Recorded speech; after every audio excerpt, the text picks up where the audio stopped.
Celebrating 30 years of phenomenal trend forecasting, 5 times a week, Monday through Friday. Here's Gerald Celente with today's trends in the news. Hi, this is Gerald Celente. It's Thursday, July 30th, 2015.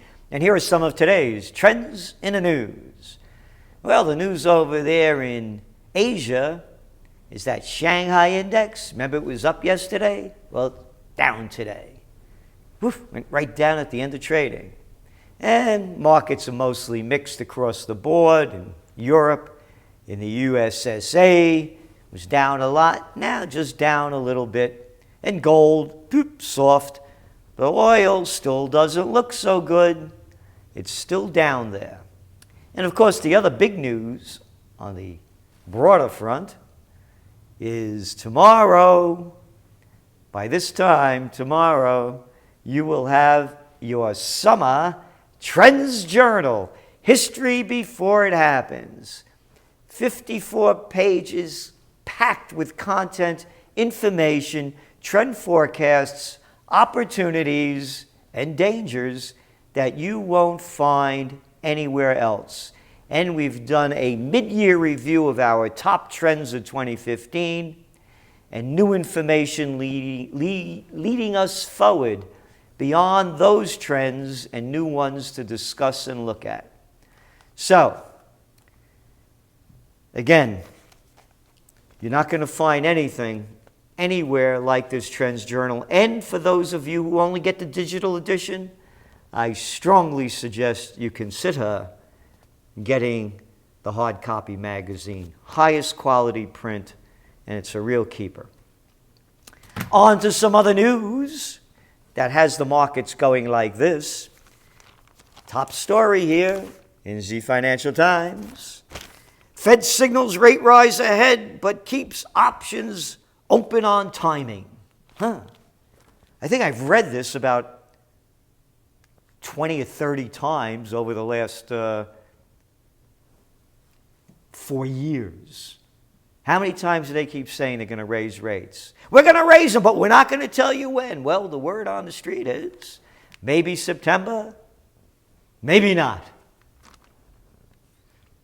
In a statement after its policy meeting yesterday, the United States Central Bank gave a stronger endorsement of progress in the job market. Yes, the job market. Saying it was seeing, quote, solid job gains and suggesting it was nearing its goal of full employment. Yes. You know what that is. Bullshit detected. Take precautions. Yes. Solid job gains in that retail sector. And you keep seeing retail sales going lower. Oh, and by the way, you got the news, didn't you? That the Fed revised its GDP growth over the last few years. That's right. Since the Great Recession, basically 2% growth, which adds up to basically nothing. Solid job growth? Lousy job growth. But so what? We lost those manufacturing jobs. We got them back in ambulatory services. Yeah. And the other interesting story here is taking stock. IMF head backs China's interventions to support market. That's right. IMF head over there, Christine Lagarde, said, we believe, we believe. And if we believe, you better believe, because, we're the ones that count. That the Chinese economy is resilient and strong. And it can withstand the kind of significant variations in the markets, she said. And she said that it is the duty of central authorities. A central authority. How about central? You know the word. The fact that they want to maintain a level of liquidity that is commensurate with an orderly process is quite good. Yes, commensurate with an orderly process to keep the Ponzi scheme going. And the Chinese should do it because, after all, we do it. We call it Abenomics over in Japan. We call it quantitative easing over in the United States. We call it 0% interest rates, and real economic fundamentals don't count because we are a bunch of banksters. Oh, and I forgot drugonomics over there in Europe. Yeah, what a disgrace. She says it's okay to rig the markets. And if she said it, after all, you better obey because you know what the deal is, right? If you don't obey the authorities and you object to their policies, we could hear from little Wesley Clark. Throw him in jail. Yeah, they is traitors to our policy. Not so far-fetched, is it? And speaking of China, VW cuts sales targets as demand slows down in China. What a surprise. But keep rigging the markets because the chief over there says it's okay. What disgusting prostitute coverage. Why don't they have a pair to call them out? I'll tell you why. Because they're cowards. Rising rents outpace wages in wide swaths of the United States. Hey, but wait a minute. Didn't the Fed say we got solid job growth? How about a bunch of solid crap that they keep throwing at us? And man, it never stops flying. The cost of renting homes is rising faster than wages across. Yeah, no kidding. I got to read this. What a joke. And then they follow it up to make you really feel stupid. Do you know why home sales are down? Limited supply of homes held back sales in June. Ain't the lousy jobs?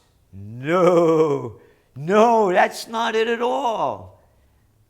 Because another story, just to give it a little more credence, millennials less likely to leave the nest, a new study reports in the business section of Gcelente paper. An analysis of census data by the Pew Research Center has found that 18 to 34-year-olds are less likely to be living apart from family members than they were even during the depths of the recent recession, the worst economic downturn since the 1930s. Yep. No kidding. Now let me see.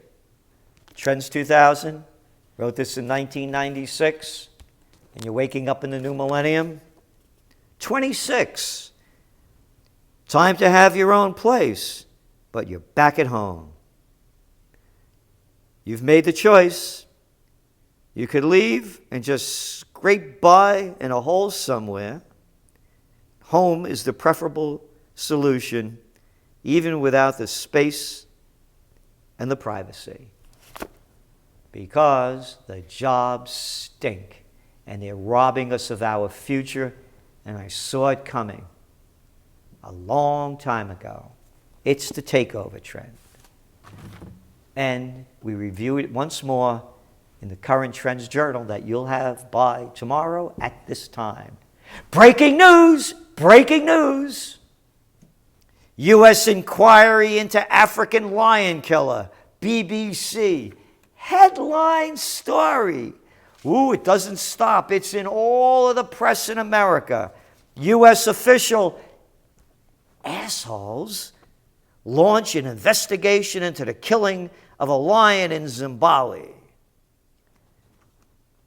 All right, I'm sorry the lion is dead.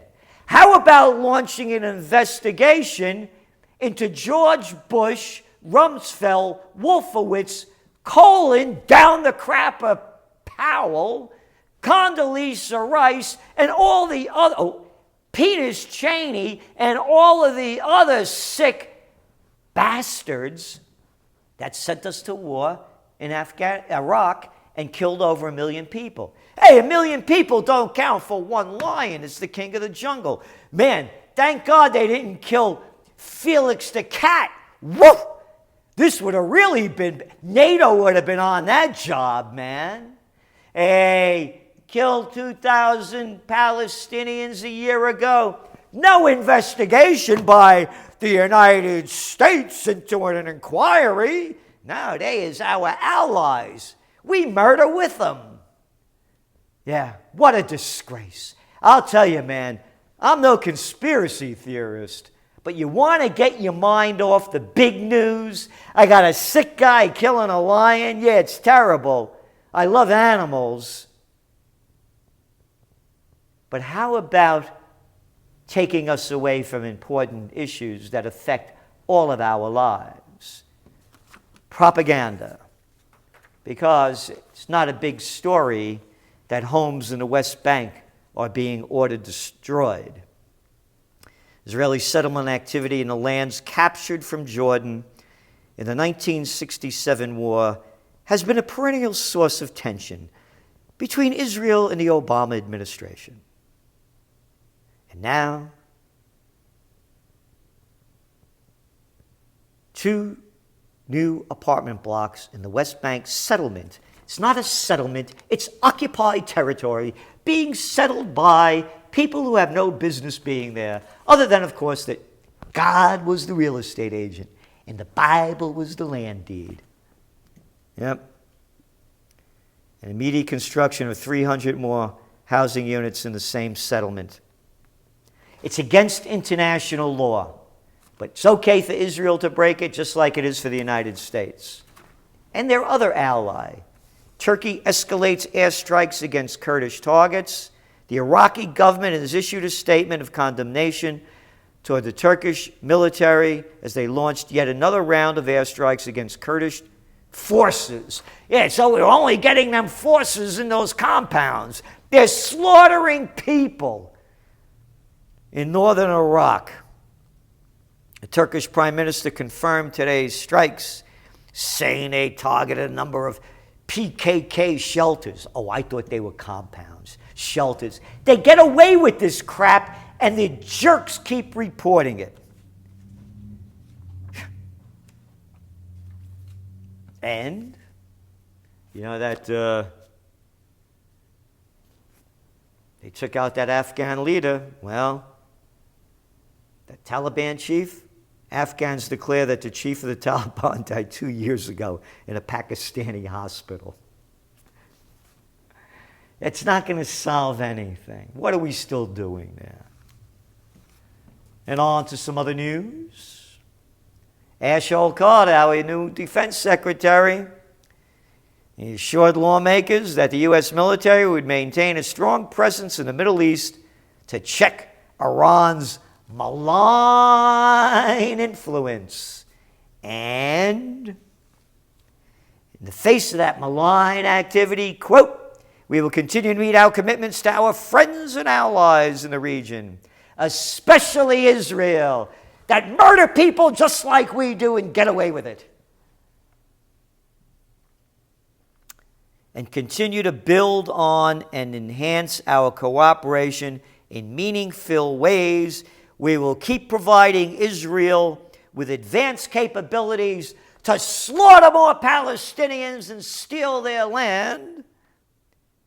And next year, Israel will be our first and only friend in the region, flying F-35 stealth fighters. Quote, and we've offered sophisticated defense equipment, including the THAAD ballistic missile defense systems and long-range precision striking capabilities to some of our Gulf partners, like the Saudis who are slaughtering people in Yemen, and we're giving them the armaments, the reconnaissance, and the intelligence of an asshole like him and the rest. But don't get upset. No, no, no. Gotta watch out for them lions, you know? So things are being escalated. The United States and Turkey are now talking about taking areas of Syria under the guise of getting ISIS. Yeah. of murdering more people, and the United States has no business being there. Stay home. Protect the homeland. Rebuild America. And you're going to hear it from me from now until September 20th. Occupy peace at home and abroad. The violence at home is seeping into our culture. That officer that shot that unarmed guy because he didn't have a license plate, he's being brought up on charges for murder. And the DA said, it was a senseless, asinine shooting. This doesn't happen in the United States, okay? He said, this might happen in Afghanistan.